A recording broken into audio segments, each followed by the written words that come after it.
Hindi ba meron tinatawag na yung hindi pa uso yung AutoCAD noon? Yes, Yung manual drawing. manual drawing. Yes. Ano, mas mahusay ba ang mga nagma-manual drawing sa nag-AutoCAD lang? Parehas lang yan. Kagaya ng pinsan ko.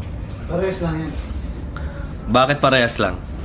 Ang manual drawing, based on my experience, last time, may back 1990s, parang manual drawing, inilagay mo lang, mas pinadali ng AutoCAD Ay, ang manual drawing. Like ng katulad nito, isang buong plano, sa manual drawing, kukopyahin mo ito by pencil or by technical pen. Like this to, pag halatul. ginanya mo siya, nag-select ka lang ng copy, pagdating dito sa kabila, meron ka ng isang copy. Grabe. Iyon ang software ng AutoCAD. Napakahusay pala ng aking pinsan. Kaya ko lang nalaman. Nasagot na yung tanong mo. Nasagot na ba ang tanong mo? Hindi pa. Gusto ko malaman kung nasaan si Miss Minchin. Sarah. Si